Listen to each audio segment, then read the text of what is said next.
Hi hello అందరికీ నమస్తే. This is Sangeetha. Welcome to my channel Geetha Ritu blogs. ఈరోజు నేను చూపించబోయే రెసిపీ వచ్చేసి కొర్ర బియ్యంతో అంటే ఫాక్స్టైల్ మిల్లెట్తో నేను ఈరోజు రెసిపీ అయితే చూపించబోతున్నాను. ఫాక్స్టైల్ మిల్లెట్ అంటే తెలుసు కదా అందరికీ. కొర్రలు చాలా చాలా హెల్దీ అందరికీ కూడా.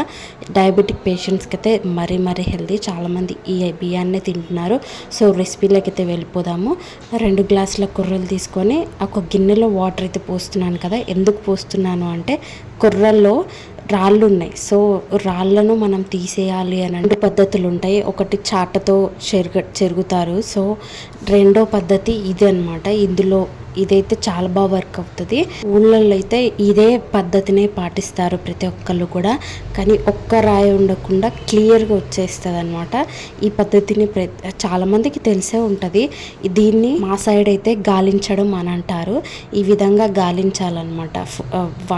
వాటర్ అయితే దాన్ని నిండుగా తీసుకోవాలి. చిన్న గిన్నె నిండుగా తీసుకొని ఇలా అయితే పైకి కిందకు అంటూ మనమైతే రౌండ్గా తిప్పుతూ పైకి కిందకు అంటూ మన చేతిలో ఈ విధంగా పడేటట్టుగా చూసుకోవాలి. అండ్ బాగా ఎక్స్పీరియన్స్ ఉండాలండి.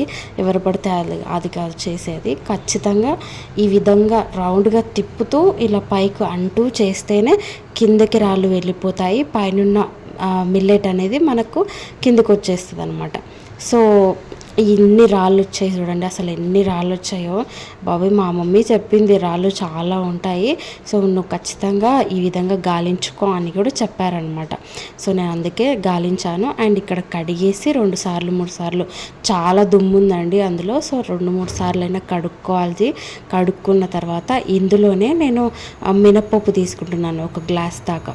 1 గ్లాస్ మినప్పప్పు అండ్ 3 స్పూన్ల శనగపప్పు తీసుకుంటున్నాను. ఇందులోనే మెంతులు కూడా యాడ్ చేసేసుకోవాలి.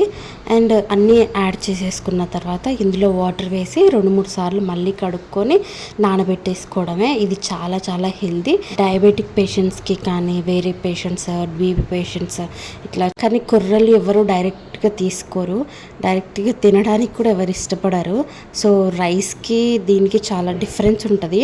కొందరైతే రైస్లో నానబెట్టేసుకొని మనం రైస్ ఎలా వండుకుంటామో అలాగే చేస్తారు. సో మా మమ్మీ కూడా అలాగే చేస్తారు. నేను కూడా ఇలాగే చేసుకుంటా. బట్ దానికంటే ముందు నాకు ఇలాగే ఇష్టం. అండ్ ఇక్కడైతే అటుకులు నానబెడుతున్నాను. అండ్ అవైతే నానిపోవాలి. 6 to 7 hours నానాలి. కొర్రలు బాగా నానిపోతేనే చాలా బాగుంటుంది. సో ఇక్కడైతే మిక్సీ పట్టేస్తున్నాను. అటుకులు నానేసిన తర్వాత మిక్సీ పట్టేసుకోవాలి. అటుకులు ఎంతసేపు పట్టదు నానడానికి. అండ్ మిక్సీ అయితే ఈ విధంగా మెత్తగా పట్టుకోండి. అసలు జారుగా వద్దు, మంచిగా మెత్తగా పట్టుకోండి. ఈ విధంగా మళ్ళీ చేతితో మిక్స్ చేసేసి, అంటే మనం ఆల్రెడీ అటుకులు కూడా మిక్సీ పట్టేసి ఉంటాం కదా. సో అవి కూడా వేసి మిక్సీ పట్టి ఉంటాం కాబట్టి ఒకసారి చేతితో మొత్తం కలిపేసుకున్న తర్వాత ఈ విధంగా పులియబెట్టేసుకోవాలి. నైట్ అంతా నేను ఫర్మెంట్ చేశాను అనమాట. సో ఈ విధంగా ఫర్మెంట్ చేస్తే మార్నింగ్కి మనకు దోశలకు చాలా బాగుంటుంది. చూడండి ఎలా పొంగిందో. డబల్ సైజ్ అవుతుంది. అండ్ ఇందులో మీకు కావాలనుకుంటే బియ్యం కూడా యాడ్ చేసుకోవచ్చు. 1/2 గ్లాస్ బియ్యం వేసేసుకొని మీరు చేసుకోవచ్చు. బట్ నేను మా మామయ్యకి అయితే ఈ విధంగానే చేస్తా. ఎందుకంటే తను డయాబెటిక్ పేషెంట్. అందులో బియ్యం అస్సలు వాడద్దు. తను నార్మల్ దోశలు కూడా తినడనమాట. సో అందుకని నేను బియ్యం అయితే వెయ్యలేదు. అండ్ ఇక్కడైతే దోశలు అయితే వేసేసుకోవడానికి నేను కలుపుకుంటున్నాను. కొంచెం జారుగా అయితే కలుపుకోండి, మరీ తిక్కుగా కలుపుకోవద్దు. జారుగా కలిపేసుకొని పువ్వు వేసేసుకొని దోశలు వేసేసుకోవడమే. చాలా బాగుంటుంది. అసలు చాలా హెల్దీ అని అంటారు. అందుకే నేను అప్పుడప్పుడు ఇలాంటి హెల్దీ దోశలు అయితే చేసుకుంటున్నాం. మన ఛానల్లో చాలా హెల్దీ దోశలు అయితే ఉన్నాయి.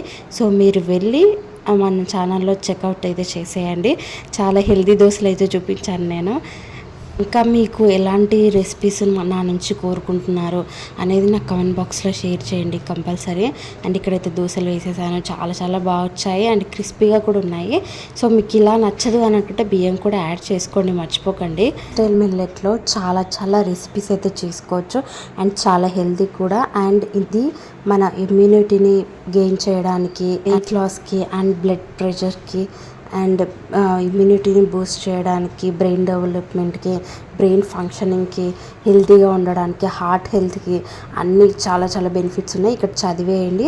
అండ్ బ్రేక్ఫాస్ట్గా కానీ, లంచ్గా కానీ, డిన్నర్గా కానీ రకరకాలుగా వండేసుకోవచ్చు అనమాట. చాలామంది హెల్దీ కాన్షియస్ అయితే అయిపోయారు కదా, సో అందుకని హెల్దీ దోశలు అయితే చూపిస్తున్నాను. నార్మల్ దోశల కంటే చాలా చాలా బాగుంటాయి. నార్మల్ దోశల కంటే ఇవే చాలా చాలా బాగుంటాయి. అండ్ నేను రకరకాల దోశలు అయితే చూపించాను. ఖచ్చితంగా మన ఛానల్కి వెళ్ళి చెక్అవుట్ చేయండి.